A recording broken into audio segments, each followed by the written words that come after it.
कौनसी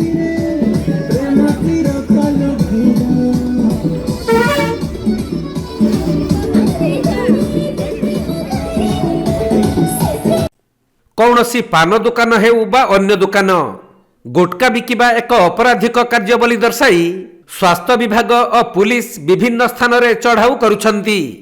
आउ छोट छोट दुकानी ठारू मोटा अंकर फाइन आदाय करुथुवा बेले एई गुटका गुड़िक जेउठी प्रस्तुत हेउछि से कारखाना उपरे किंतु कटकणा नहीं। जड़े पान दुकानी गुटका बिकुथुबा अभियोगरे सेठारे चढ़ाऊ करा जिबा परे से केउ प्रकार प्रतिक्रिया रखिथिले सुनंतु। अच्छा आपण गोटे काम करंतु मु जोटी ए डबा आनी छे आपन को सेठी नै कि जीबी वर्तमान आपण मो सहित चलंतु इमीडिएट चलंतु। नहीं नहीं मु तो फाइन देबी निश्चित ए डबा मु हां मु एटा पान बिकुची ताले जर्दा एटा बिकुची बोली एटा दे देबी। अच्छा मु 50-60 टका बर्तन बिक्री करछि आगे मार्केट मु नोटार खुल्ली दुकान आसी आपन को 200 टका कोटु आनी देबी कोंतु। देखंतु मैडम मु एटा जोटी आनी छी आपन सेठी नै जाई परिबी। अच्छा अच्छा मैडम थैंक यू आपन मना करले मु पान दुकान बंद कर देबी टोटल नहीं। देखो मैडम मो पाखे 50-60 टका मु बिकी नोटर आसिक खोलली मैडम तबे मयूरभंज जिला सारसकणा बजार विभिन्न स्थान रे गाड़ी सजाई डाकबाजी जंत्र बजाई खोलुम खुल्ला भावे राजनिवास नामक एक गुटका लोकंकु मागणारे दिया जिबा सहित बिक्री करा जाउछि। जहा कंपनी तार प्रचार उपरे माति थिबा बेले एहा उपरे कटकणा लगाइबा पई ना सेठारे थिले स्वास्थ्य विभाग ना थिले पुलिस विभाग।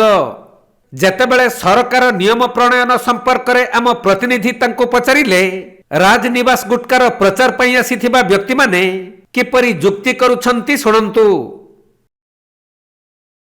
गुटे कथा होची तुम जोडा गुटका एटा मिसाइले तुमर गुटका होची भाई एटा होची तुमर गुटका नु एटा होची पान मसाला की रखा जी पान मसाला आइए पान मसाला हां जी ठीक है। तो देखिए एक बात क्या है कि इसको यदि मिक्स आप करते हैं हाँ नहीं सही बात है।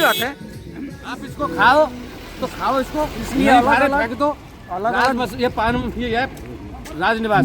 अच्छा ये अलग अलग बनाया गया है इसको खाओ सुगंधित पान ठीक दोनों को मिला के खाओगे। अच्छा तो आपकी मर्जी है। तो ये नहीं ये खाने से कुछ मतलब आदमी लोग का कोई क्षति तो नहीं हो कोई नुकसान नहीं है। एक से सुपारी है इलायची पड़ा हुआ है इसमें। तो आप बोलते हैं कि ये खाने से भी कोई मतलब तकलीफ नहीं है। नहीं है तो सरकार क्यों बंद कर रहा है? सरकार तो क्या क्या बंद करेगा सरकार तो आदमी को बंद कर रही है। सरकार तो बंद मना कर रहे हैं ना कि ये मौत बेचो। तो देखिए आप लोग देते हैं कब दारू पर रोक क्यों नहीं लगा रहे? ठीक सही बात बोले दारू एक्सीडेंट हो रहा था जी जी। गरीब को माड़ धनी को छाड़ एक कथा कहवा तात्पर्य होउछि आपण मन निश्चित भाव में चिंता करुवे जे कथा मु कहीं कहली।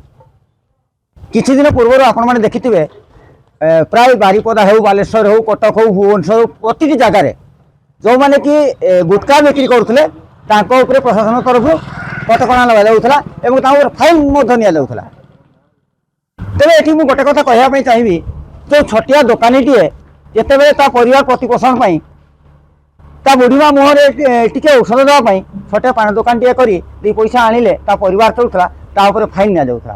तेज आज सबुठारु बड़ दुखर कथा जे राजनिवास बोली जो गुटखा गोटे बिक्री होता मार्केट रे से राजनिवास टी मुझे आज देखली सारसकणा बजार रे जोटि कि डाकबाजी जंत्र साहाय्य सारसकणा बजार और प्रत्येक गली कंदी रे समस्त को दिया जाउछि जे गुटखा खातु सुस्थ रुहतु।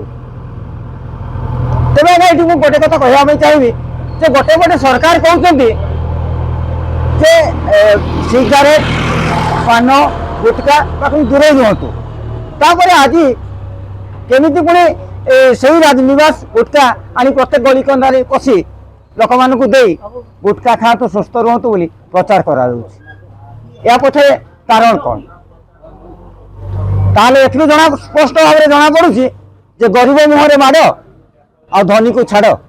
ମୟୂରଭଞ୍ଜ ଜିଲ୍ଲା ସାରସକଣାରୁ ତପନ ନଟପାଟ କୋଣାର୍କ ଲାଇଭ୍।